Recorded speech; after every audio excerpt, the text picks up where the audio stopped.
E aí, pessoal, tudo bem? Dando continuidade aqui à leitura do livro O Pacto da Branquitude, da Cida Bento, e vamos ouvir agora, né, o capítulo 2, Branquitude e Colonização Europeia. Exponha constantemente suas ideias sobre a pureza da raça, do sangue, sobre a eliminação necessária dos estrangeiros, dos impuros. Esse delírio privado encontrou sustentação nos ideais coletivos de uma comunidade, para reforçar nele o sentimento narcísico de pertencer a uma elite escolhida para dominar e purificar. Esse é um trecho de um livro do René Cains. Não sei se é assim que se fala. A história do Ocidente, com a expansão das civilizações greco-romanas, os descobrimentos ibéricos, a formação dos grandes impérios coloniais e, hoje, a mundialização, explicita o modo imaginário como posições de inferioridade para o aprisionamento do outro foram construídas. Em todos os lugares em que houve povoamento por pessoas provenientes da Europa, no decorrer da expansão colonial, os alicerces ideológicos e muitas das consequências da branquitude, sobre a qual tratarei mais à frente, foram fundamentalmente iguais. O discurso europeu sempre destacou o tom da pele como a base principal para distinguir status e valor. As noções de bárbaros, pagãos, selvagens e primitivos evidenciam a cosmologia que orientou a percepção eurocêntrica do outro nos grandes momentos da expansão territorial da Europa. Como diz Edward Said, o olhar europeu transformou os não-europeus em um diferente e muitas vezes ameaçador, outro. E esse outro tem muito mais a ver com o europeu do que consigo próprio. Analisando a visão do europeu sobre os não-europeus, pode-se concluir que aquele ganhou em força e em identidade, uma espécie de identidade substituta, clandestina, subterrânea, colocando-se como, abre aspas, o homem universal, fecha aspas, em comparação com os não-europeus. Assim, foi no bojo do processo de colonização que se constituiu a branquitude. Os europeus, brancos, foram criando uma identidade comum que usou os africanos, negros, como principal contraste. A natureza desigual dessa relação permitiu que os brancos estipulassem e disseminassem o significado de si próprios e do outro através de projeções, exclusões, negações e atos de repressão. Entre 1500 e 1900, a colonização europeia movimentou 18 milhões de africanos escravizados pelo mundo.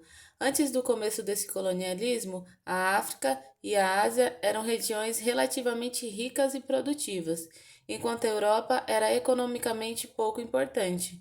No entanto, houve uma reversão da situação, em que a Europa tornou-se uma região relativamente rica e a África e a Ásia tornaram-se locais com problemas crônicos de pobreza. Essa reversão não é feita apenas da extração dos recursos dessas regiões, mas também da destruição de estruturas econômicas e sociais tradicionais. Um escravizado trabalhando na plantação, na colônia, chegava a ser até 130 vezes mais lucrativo para a Inglaterra do que um inglês trabalhando no próprio país. Os beneficiários do colonialismo europeu não eram apenas as companhias e as famílias ricas que participavam diretamente da extração das riquezas das colônias. Todas as outras classes, até as mais pobres, também se beneficiaram da elevação de padrão de vida, no desenvolvimento econômico e da transferência do trabalho pesado para as colônias, o que corroborou com a perspectiva de raça e classe desenvolvida por W.E.B. Du Bois nos estudos sobre branquitude, ou seja, mesmo os brancos pobres e a classe trabalhadora se beneficiam do legado da opressão racial.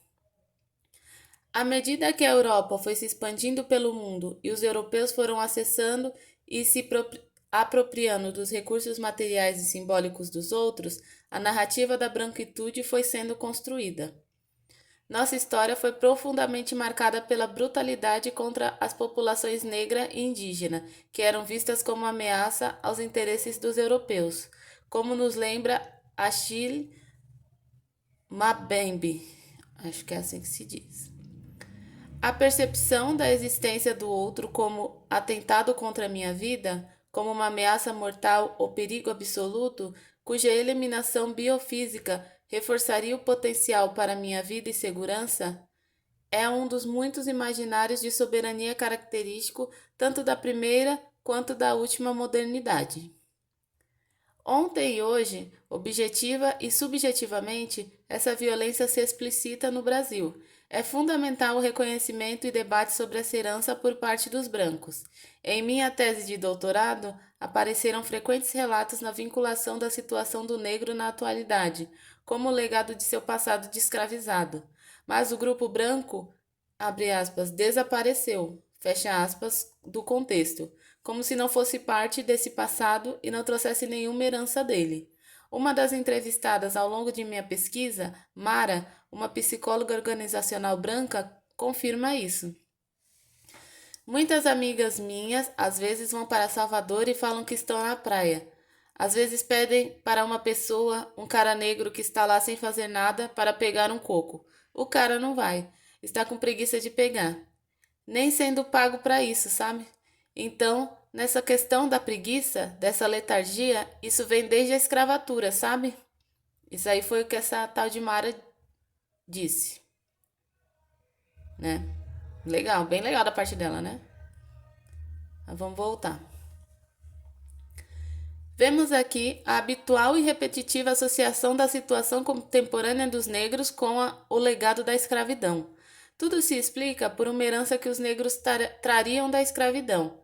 Ao observador atento, não escapa, entretanto, uma manifestação do legado de Sinhazinha, que, mesmo deleitando-se na praia, não pode se ocupar de providenciar ela mesma uma água de coco, tendo que se valer do serviço de um negro.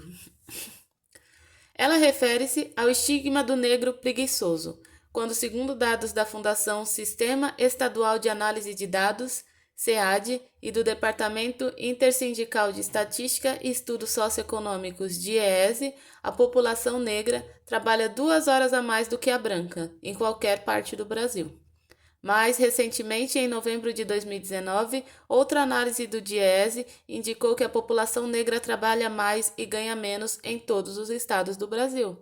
A média é de 30% menos em comparação com os não negros, sendo as mulheres negras o grupo mais afetado, visto que trabalham quase o dobro do tempo para obter o salário de um homem branco. Aí, gente, vou dar um espaço aqui porque eu me lembrei de uma coisa que aconteceu comigo, né? Eu. Logo que eu comecei a trabalhar com manicure, eu consegui um salão lá em Perdizes. Para quem conhece São Paulo, Perdizes é um bairro nobre, tá? Aqui de São Paulo. E trabalhei lá 9 meses, né?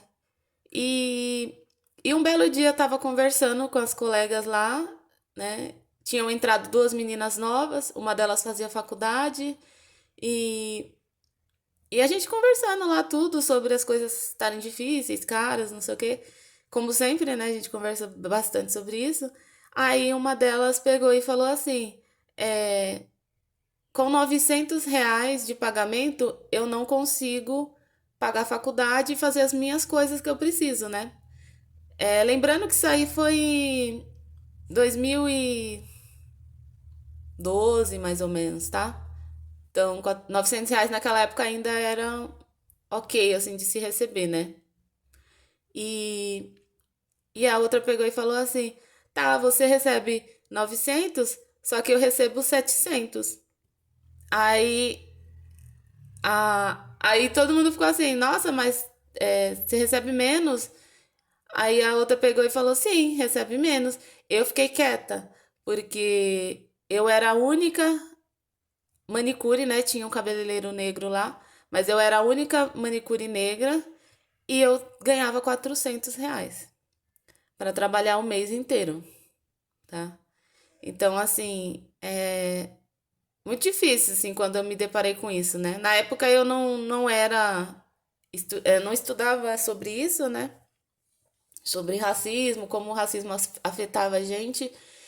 E eu fiquei chocada, assim. foi o que me fez sair do salão. Uma vez eles tinham me mandado embora porque a demanda tinha caído, né? E pediram para eu voltar, e aí eu voltei e continuei recebendo a mesma coisa. E eles pagavam muito melhor para essas meninas e não pagavam para mim, né? Então, assim, foi uma situação muito chata para mim que me fez sair do salão, né? E depois, quando comecei a estudar sobre isso, eu percebi, eu percebi como que o racismo afeta, né, a gente, principalmente a mulher preta, né? Mas voltando aí ao livro. Essa realidade é uma continuidade do seu lugar histórico de trabalho no país, no qual o escravizado foi o motor da economia da metrópole e da colônia, e a partir do seu trabalho nos diferentes ciclos econômicos, do açúcar, do café e do ouro, produziu riquezas e possibilitou a consolidação da classe dominante brasileira, protagonizando ainda o enriquecimento europeu. O tráfico foi o negócio mais importante no Brasil na primeira metade do século XIX, e foi a escravidão nas colônias que proporcionou o desenvolvimento do capitalismo industrial nas metrópoles. No entanto, a não indenização da população escravizada após o fim da escravidão é um traço marcante de nossa história. A luta pela reparação em razão dos atos anti-humanitários ocorridos nos quase 4 séculos de escravidão no Brasil tem longa história. Já em 1883, nas páginas do panfleto da Confederação Abolicionista, Luiz Gama chegou a calcular o montante devido em salários aos escravizados. Realmente, são insaciáveis os parasitas do trabalho africano. Fazem, porventura, ideia da soma que devem em salário as gerações que se sucederam no cativeiro durante 3 séculos? Considerando apenas 1/3 dos escravizados que chegam ao país, o abolicionista calculou mais de 1 trilhão de reais lhes eram devidos. Né? Que mais de 1 trilhão de reais lhes eram devidos. Imagina aí, né?